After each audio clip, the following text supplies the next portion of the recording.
Where is a surefire way or place to find bass in the fall of the year?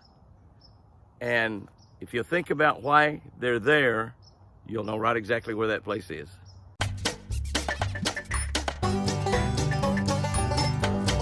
Wow! That's a beauty. Good morning, guys and girls. Good morning. October 26th. My goodness, my goodness. We not only are about to use up October, we're about to use up the entire year. We're getting down to the end of it, aren't we? October 26th, we're looking at 1 Timothy 6:17. 1 Timothy 6:17. Timothy was a young preacher that was under the mentorship of Paul, Apostle Paul, and Paul was always writing him letters, instructing him on how to conduct his life and how to preach, how to teach, how to tell people how to be better Christians, how to tell people how to become Christians. And he wrote in 1 Timothy 6:17, command those who are rich. Command, not just tell them. Command those who are rich with things of this world. With things of this world, not to be proud. Don't be proud. Just because you've acquired a lot of things of this world, just because you're wealthy, well off, rich, because you're rich, don't be proud. Don't be proud. Stay humble. Remember where you got that. Fishing is a game that doesn't care. It doesn't care who or what you happen to be. To a fish, a person of privilege, in a $40,000 Ranger boat. You can tell I wrote this Catch of the Day book back in 2005. A $40,000 Ranger boat. Think about that. How many of you jump on that deal right now? $40,000 Ranger boat is pretty much the same as a barefoot 10-year-old boy fishing off the bank. A guy standing in the front of a Ranger bass boat, going down a bank, and today they're $100,000 Ranger bass boats. $100,000 Ranger bass boats. Last year I sold my my Ranger to a friend of mine down in Texas, and I sold that boat to Jerry for under $80,000. It was over a $100,000 boat. Saved him over $20-some-odd thousand. But back in 2005, that's how much a brand new Ranger boat cost, was $40,000.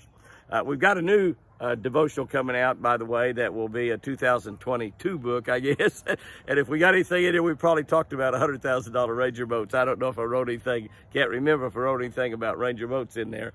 But that book should be out pretty soon. And beginning in January, we're going to start reading devotions from that book. So if you're not subscribed to the Catch of the Day channel, hit that subscribe button right now and share. We're over 18,000, trying to desperately somehow get this thing up to 20,000 by the time that 2022 gets here. Fishing a game that doesn't care who or what you are. That person fishing in a $40,000 Ranger boat, pretty much the same as a barefoot 10-year-old boy fishing off the bank. We will not get to heaven because of our wealth. We will not get to heaven because of our poverty. It has nothing to do with it. God freely gives His grace to all. Grace has nothing to do with things. It has nothing to do with wealth. It has nothing to do with being poor. It has nothing to do with working hard for a living. It had nothing to do with being a bum. It's all about grace. And God freely gives His grace to all. However, He does expect more out of those of us whom He has given more. And I got to tell you, can I tell you, God has blessed me more than I could have ever imagined in my lifetime. He expects us to use the things of this world for the benefit of others. This includes tithing, but it includes much, much more.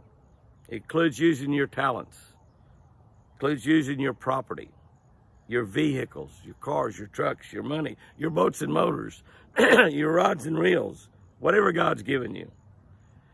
Excuse me. Our biggest trap, and this is the big deal right here. This is the sentence that you need to think about. Our biggest trap is trusting in what God has given us rather than trusting in God. This trap will always lead us into great danger. Great danger. All God is asking is trust me. Do you trust me? Do you really trust me? Trust me when I give you a lot. Trust me when you have nothing. And believe you me, I've been both places. Time Chris and I was 40 years old, we had worked so hard after we got out of college and done so well that we had paid off everything we had. Our house, our cars, everything we had, our boats, motors, our fishing rods, reels, everything was 100% paid off. We thought we were sitting on the top of the world at 40 years old. We had nothing to worry about the rest of our life. Within 24 months, we was dead broke and lost a lot of everything we had. That's how you learn how to trust God, is things like that. But we didn't trust what we had. We didn't trust the fact we didn't have a car payment. What we trusted was God. And when we had a lot, we trusted him. When we had nothing, we trusted him. When we're healthy, we trust him. When we're sick, we trust him. We trust God no matter what. Through the good times, through the bad, you have to trust God. Don't trust what God's given you. Don't trust other people to take care of your problems, because there's so many things out there that there is no way. That's why they call the God that I serve a way maker. He makes a way supernaturally when there is no way. Here's our tip, and this is a good one. You know, I was with Roland Martin about a week or so ago, 10 days ago, something like that, over at Grand Lake at the Bass Pro U.S. Open $1 million tournament.